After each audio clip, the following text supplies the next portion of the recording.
Hello, I'm Hilary Hahn, and I'm here with. Who are you? Davidson. Tina Davidson.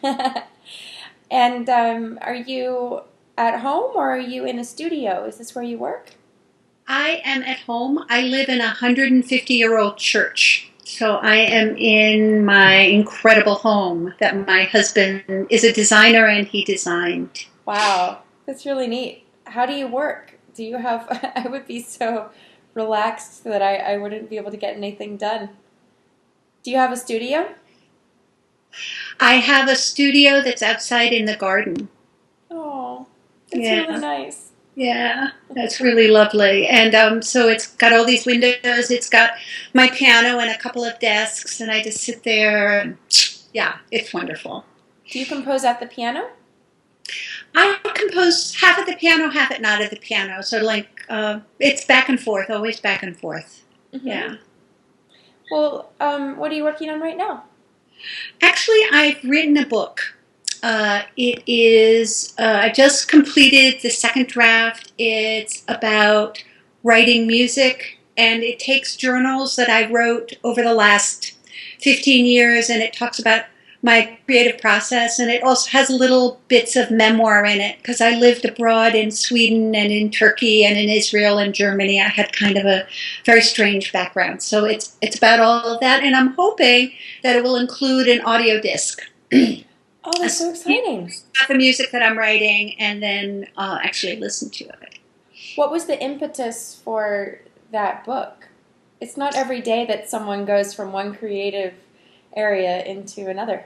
I think that I wanted to take a break from writing music. Your piece, and then a piece for violin and string orchestra, was the last couple of pieces that I wrote. And I just, every once in a while, I've been writing for almost 40 years, and I just felt I needed to stop and get my house in order, clean my jets out, and particularly having one of the last pieces, your piece, which I felt was a really a great place to be.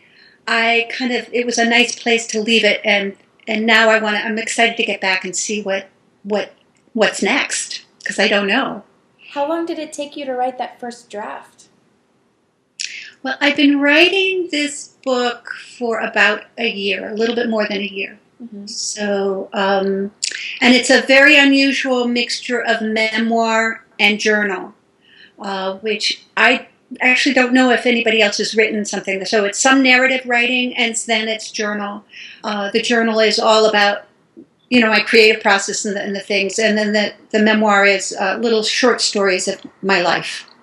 So Well, I'm sure you address this in the book, but maybe you can give us a little preview. When you lived abroad, did that affect your writing? well, yes, absolutely, and it's particularly the years that I lived in Turkey. I think in some of the ways that I handle the rhythms that I write, the Mm. threes and the fours and the twos and the fives and the sevens, and that kind of bouncing around, that almost lilting around on beats, is more of a Middle Eastern type of sensibility. It's also jazzier. So yeah, I think it had a lot to do with my my music.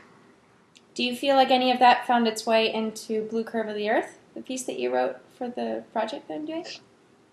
I'm sure it did. I think, how could it have not? Because, what I write is sort of where I am at that point. And so I'm sort of a combination of all my experiences. Yeah. But you wrote that out in Wyoming. I did. Yeah, I did. That you, was you're, really you're wonderful. all over the place. Yeah, I just was very lucky that I had this residence out there and I was able to just hone in on the piece and write it out there. Yeah. In writing that piece, you wrote both a solo version and a duo version. I assume the duo came first and then you wrote the solo one to follow? No, the No? opposite. Oh, If you asked me to do it, I wanted the violin to speak so strongly, and I was afraid if I wrote the piano and violin first, it I wanted to orchestrate a violin piece rather than to sort of reduce a piece that was written for piano and solo. So I wrote that actually first. And so anyway, yeah, that's what I did. Well, what's that thought process like then? I love writing multiple versions of a piece. I find it so exciting. It's like you sort of have one idea and then you telescope it out. So I have a piece that's for triple string quartet, and you can play it for one string quartet, two string quartets, or three string quartets. And I just love that idea of, just, it's sort of like layering a beautiful cake. You just add some layers, but you still have to keep true to the vision of the initial impetus. You don't want that to be just changed in any way.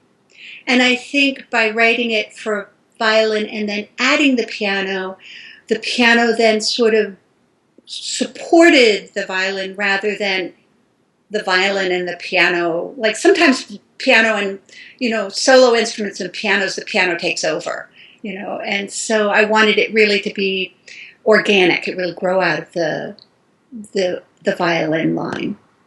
And that's why you have so much duplication. Right. So unison.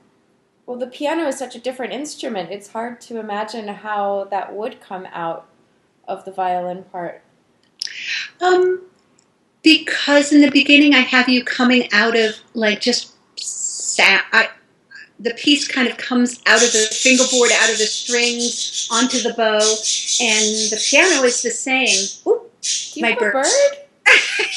Birds. What kind of birds? They're parakeets. Oh. They're noisy. Yeah. So there's a lot of muting in the piano and a lot of muting in the string at the beginning.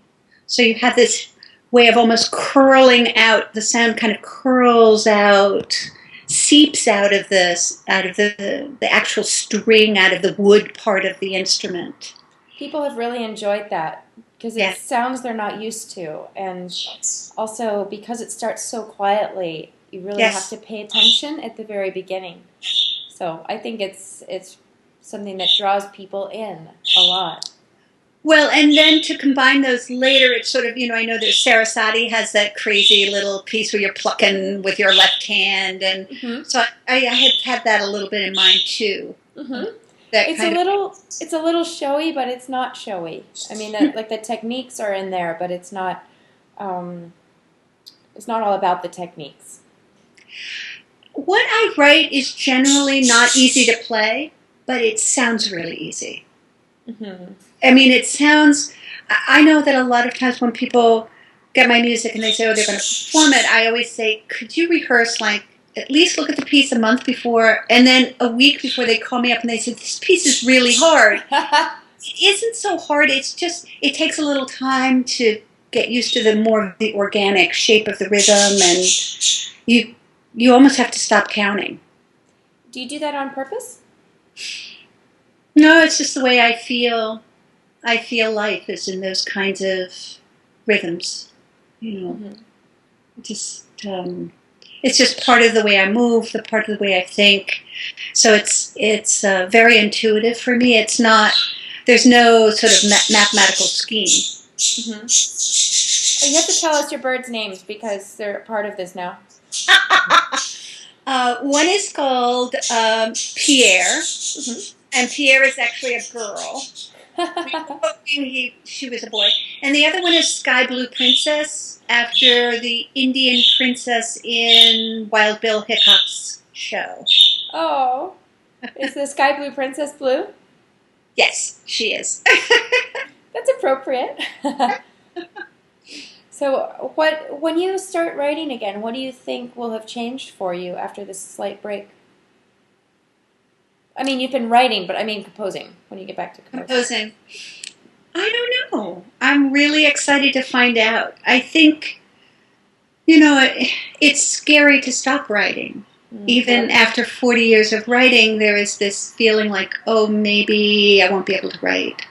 But I have to remind myself that I have been writing my book 3 to 4 hours a day anyway, so I'm in good shape, and I have a piece for the American Philosophical Society that honors my father.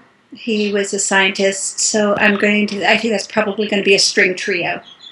So I'll start with that. And I think maybe the first piece I write might have to be called Return or something like that. Have you done this before where you took a bit of time off?